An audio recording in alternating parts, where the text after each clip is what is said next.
All right, so this is a suggestion via Patreon. The name of the video is Never Give Water to a Shark.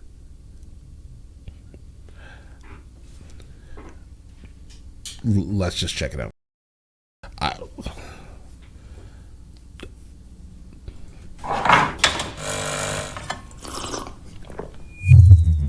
When I was a little kid, I was terrified of sharks. I am terrified of sharks. I didn't live near the sea, but it always seemed to me that sharks could show up in a river or even in a lake. Right. What difference does it make if it's Bro, even your bathtub. still full of water? It's a shame no one explained to me back then that sharks explode when they're in fresh water. Of course, it doesn't happen all the time. There are species that can live in rivers. But most sharks simply have to retain a certain amount of salt in their bodies. Take at least the great white shark, the most fearsome marine predator. All right. So your title is a little tricky, bro. Right? Never give fresh water to a shark because a shark needs basically the sodium in the water to stay alive. That's its life force. I get it. All right. That makes more sense now. All right. Because, I was confused. I'm just going to be honest. If it suddenly decided to swim from the sea up the river, the higher salinity level of the shark's body compared to the surroundings would result in bloating. Though gradually fresh water would flow through the gills. The shark would start losing salt. It's quite possible that this would cause it to expand until it exploded. Oh, that's a terrible visual. To see how it works, you need to understand what happens to the body cells in the salt water. Okay, go ahead. The process that keeps the concentration of salt in fish cells at a comfortable level is called osmosis. Yep. Essentially, water goes into the cells and back. Freshwater fish, such as goldfish, are saltier than their surroundings. Osmosis causes the surrounding water to enter their bodies through their gills and skin. Saltwater fish, like tuna, are less salty than the water around them. And that's why you should never eat tuna. All right? That has nothing to do with all of this. It has everything to do with all of this, actually. Listen, tuna, leave that fish alone. Look at it. What are these yellow things on the fish, guys? Right? We don't need these things. None of it. This is why this is the worst tasting fish on the planet. We shouldn't be eating it. That should tell you. You should warn the world instantly. Right? The taste of tuna and the smell of tuna should warn the world that tuna should not be eaten, and whatever these yellow things are. Therefore, in this case, osmosis forces the water out of their bodies. If saltwater fish end up in freshwater, the process is reversed. That is, the fish will absorb liquid. Their unprepared cells swell and bloat, possibly rupturing. And although the shark's body isn't like the body of tuna, it generally works the same way. Even fish that can swim freely between fresh and salt water still need time to get used to changing surroundings. Similarly, humans need to wait to adjust to lower oxygen levels at higher altitudes. Right. We can't say for sure how long a great white shark can survive in freshwater because no one has done such experiments. Well, if they did, the scientific community never heard of them. But aquarium... Yeah, I can guarantee you no one is doing that publicly. If it has been done, it's not going to be something that's done publicly, or it could have been done many years ago, at least 100 years ago, most likely, right?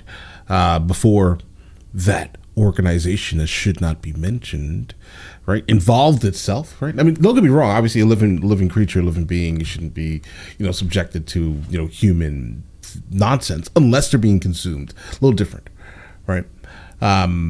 But yeah. Experts say that some saltwater fish can stay in freshwater from 30 seconds to 10 minutes. Longer exposure will kill them. And I don't think the shark will last much longer. Unless, of course, seconds? It's a bull shark. Bull sharks don't care about the salinity of the water. They have special physiological adaptations that allow them to live in freshwater. Not something to be excited about. No. Actually, because bull sharks are known to be aggressive and seem to be responsible for most coastal shark attacks. This species has been seen 2,500 miles up the Amazon River in South America. Bull sharks also live in the freshwater Lake Nicaragua. That's because their kidneys recycle the salt inside the body, and special glands located near the tail also help retain salt. But why would bull sharks need such an ability at all? Other fish somehow survive without it. Right. Well, this adaptation could appear to ensure the safety of the offspring. Due to their resistance to freshwater, young bull sharks can stay where other sharks will definitely not eat them. And yet, there's a price for everything nature gives. To get some unique skill, you need to give up something else. The question is, what exactly have bull sharks given up? If they really felt equally well in both fresh and salt water, they would be the dominant species in coastal waters. But we don't see this happening, which means that something is stopping them. But let's leave the bull sharks alone for now, because the fact that sharks could swell seemed way more exciting to me. Turned out swelling is not necessarily a life-threatening condition. There is a shark species that swells on purpose. That is, it's a conscious action, not the result of the shark swimming in the wrong area. Okay, the what's swell the shark purpose? hasn't been thoroughly studied, but scientists know that it can swell twice its size as a defense mechanism. They also know that make this themselves pink look specimen larger? is an albino, which is why it looks so weird. However, regardless of the pigments, when this shark feels threatened, it bends its body into a horseshoe shape, grabs its tail fin with its mouth, and sucks water into its stomach. Naturally, because of the water, the body immediately swells, and it becomes much more difficult for predators to bite or swallow such prey. I'm pretty sure any great white would have no problem consuming that If shark. you don't get what the problem is, try biting a balloon. It's really hard. Oxygen also enters the No. stomach along with water, No. which is why the shark can't sink back down. Only after releasing everything it swallowed, the shark returns to normal life, while making a sound similar to a dog's barking. So if someone suddenly barks at you from the sea, don't be surprised, it's just a deflating shark. Okay. That's not a real sound. Unlike other saltwater fish, whales can tried to get survive me. in freshwater for some time, about a couple weeks, much longer than all the other sea creatures. However, you shouldn't expect to see whales in the rivers near your home. First of all, because Right. freshwater is a stressful environment for them. This is not their usual habitat where, moreover, there is no food whales are used to. The salty ocean is large and allows whales to dive deep where they can find ample food sources.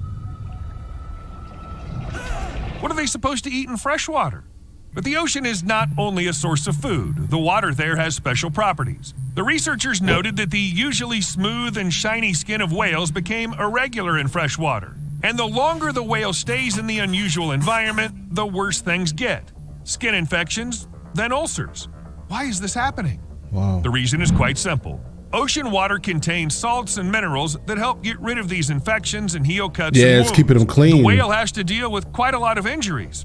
Even such giants suffer from attacks by sharks and orcas. There's even evidence that wounds inflicted by ship propellers in freshwater healed much more slowly than expected. The same goes for dolphins. Researchers have records saying that bottlenose dolphins living in fresher water, such as Florida's Indian River Lagoon, are more likely to develop skin diseases. But the most unexpected effect the sea salt has is on the hearing of whales. Whales use sonar systems that bounce high-frequency sound waves from objects in the water. Well, you know how it works. Sound waves are reflected back to the whale if they hit something big enough, and the whale knows where that object is. The salt in the water helps the whales hear more clearly, which means that in freshwater, they don't navigate in space that well. Though whales are really lucky they can deal with freshwater. Guys, that makes all the sense in the world, right? Think about it. The additional particulates in the water itself is somehow resonating, making some type of sound that's being delivered back to the whale. There obviously aren't any freshwater whales, right? By nature, probably. I hope not, at least, because I don't know anything about these things, right? But but I can only imagine the clarity of the water itself is the issue if their brain chemistry is used to very specifically using the particulates of the salt, in a sense, right? The molecules in the water to resonate. In case they're Solid. luckier than some jellyfish, well, it's hard to expect impressive tenacity from a creature that looks like jelly. Jellyfish are 95% water, and their cells contain the same amount of various solutes as the seawater around them. Remember how osmosis works for creatures living in salt water? Once in fresh water, they swell and rupture. In the case of jellyfish, you can see this quite clearly. However, even for more complex living organisms accustomed to salt water, fresh water can cause grave, sometimes irreparable damage. Steve found some pretty shocking examples. In 2012, a huge leatherback turtle swam into the Shubenacadie River in Nova Scotia. It was spotted about 12 miles up the river, very far from salt water. The locals tried to help the poor animal by pouring water on it to avoid dehydration, but this water didn't contain enough salt and other substances necessary to sustain life. I can imagine. Eventually, the turtle died. Another similar story happened in France. For unknown reasons, a sick orca swam into the Seine River and couldn't find a way back. People followed the animal for several weeks, tried to guide it towards the sea using drones that reproduced the sounds of orcas, but this didn't work. Ultimately, the orca got so weak from staying in fresh water, it could no longer fight the infection and also died. Overall, the chances of you encountering some kind of dangerous marine creature in the nearest river are quite small. And if you do, it'll ignore you since it has way more pressing issues to deal with. Getting but out, I'm not the only one who finds the very idea of the possible. But I would think that those would probably be the most dangerous of them, right? Like if it is stuck in a situation that it feels like its life is being threatened, they're probably much more dangerous in fresh water than actually salt water. Probably. I would have speculated. Counter scary. For example, there's a legend about a freshwater octopus living in the lakes of Oklahoma. There are occasional reports that look like urban horror stories. An allegedly unknown animal called the Oklahoma octopus grabs swimmers with its tentacles and drags them down to the bottom. Perhaps because it's a vile creature. Or maybe it's hungry. Sounds creepy? You bet it does. It's almost like the Kraken, only in harmless freshwater lakes. But what the hell is an octopus? A lot of people keep using this very specific piece of footage as a reference while referencing octopus and the Kraken. I've read about the Kraken, but I've never actually seen any like visualization of it itself. Is this like a movie or like a TV show maybe? What is this? Help me out in the comments. I'm sure one of you guys know exactly whatever this is from. Like the Kraken, only in harmless freshwater lakes. But what the hell is an octopus even doing so far away from the sea? Right. You can't help but thinking about a rare ancient animal still living in the lake since the times when they used to be a shallow sea. Over tens of millions of years, this creature had enough time to learn how to adapt to freshwater. Though it's much more likely that this is just another horror story like those about Chupacabra or the Loch Ness Monster. Most likely. First, in order to fully adapt to life in freshwater, an animal must change its physiology completely, or rather, fundamentally. Not a single octopus, even the most ancient, can do something like this. And second, these are artificial lakes created by people in the 20th century. I mean, it could be like the Everglades situation where people in Florida, for some reason, Florida's an interesting place, full of interesting people. Interesting Florida men and Florida women that decide whenever their food is taking too long in, let's say, a fast food restaurant, and they have a pet alligator. They just throw the pet alligator through the window. It's fine. I'm angry at the fast food servers. I'm going to throw a pet alligator through the window. Hey, listen, Florida's an interesting place. And speaking of that, the reason why I'm bringing this up is people buy like these super exotic animals in Florida, then they get too large. And what they do is then drive generally north, because most of these people are from Miami, right? They drive north, not so far as Naples, but they go north, they go to the Everglades, and they just release their animals into the Everglades. And now the Everglades generally has like a super exotic non-native species of a lot of random monitors, snakes. They don't belong there, right? So I'm guessing most likely something similar to that happened here, if there's some type of octopus here, guys. So even if the ancient octopuses wanted to, they couldn't have survived and evolved in these lakes over tens of millions of years. The lake simply didn't exist back then. Actually, freshwater is not something an octopus can endure. It won't be able to breathe there and will die much faster than it tries to adapt. And yet sometimes animals migrate to freshwater even when they aren't adapted to it. This is a real paradox. Increasingly, more dolphins are moving into rivers and channels, places where these marine animals can't survive. Scientists have no idea why this is happening, which certainly makes them worried. After I'm sure they're smart dolphins can enough. survive outside of salt water only for a short time. Like I already said before, it starts affecting their skin after a while. First comes irritation, then peeling, which bacteria and fungi use to their advantage. Then comes some nasty infection, which causes the death of the animal. But dolphins are very smart creatures that just have to know that fresh water is destructive for them. So why are they deliberately swimming there to meet their doom? So far, scientists have no answer.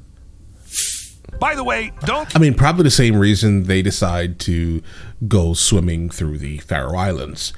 All right, you guys don't realize that every time you go through there, they eat you. You don't realize that? Like, come on, don't go near the shore. The people of the Faroe Island have promised humanity, right? They have promised humanity that they are not going out and seeking dolphins. Excuse me. They are exclusively waiting for them to pass by and take them. That's what they have promised humanity. All right. So full disclosure, absolute full disclosure, I have absolutely eaten a dolphin.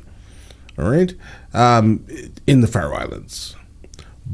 So I guess I'm somewhat guilty of this also, potentially, but I didn't do anything to it. It was already frozen in the freezer. What are we going to do? Waste it? No, we're going to eat this super irony tasting red meat. Don't think that only marine creatures feel sick in fresh water. Freshwater animals That's also die in salt water. It's like a deep burgundy. And this happens due to dehydration. Yeah, from dehydration in the water. To survive, saltwater fish constantly drink a lot of water. Yeah, it's salty, so they have to adapt. They filter excess salt from the bloodstream through the gills and kidneys when they urinate. Freshwater fish have never had these problems, so they don't need to drink. So they just don't know how to do it. Water constantly penetrates their bodies through their gills, skin, or mouth when they eat, but when the water around is salt, freshwater fish just can't handle it. The result is pretty obvious, albeit a bit ridiculous. They die of dehydration when they're literally surrounded by water. See you later. Right. I like this guy. I appreciate you, sir. Absolutely make amazing, informative content. Educational, not dirty in any way, right? While delivering a point. We now know for a fact that sharks should never be given fresh water, right? Because they get all types of skin issues, and the salt in the water itself is kind of keeping all of the nastiness from actually growing on their body. Guys, that makes all the sense in the world. It makes all the sense in the world. Like, without even thinking about it too deeply, that makes all this, and I appreciate it, guys, thoroughly. But yeah, let me know in the comments of the next thing from this channel here that I should be checking out, and I will get into that as soon as I possibly can. All right, 1 second, guys. Let me go ahead and actually verify. The name of the channel is Watop. And the name of the video, if you guys want to go see it without me speaking over it, right? The name of the video is Never Give Water to a Shark. All right. But yeah, let me know in the comments of the next thing from this channel that I should be checking out, and I will get into that as soon as I possibly can. Any type of topic. He seems to do a lot, actually.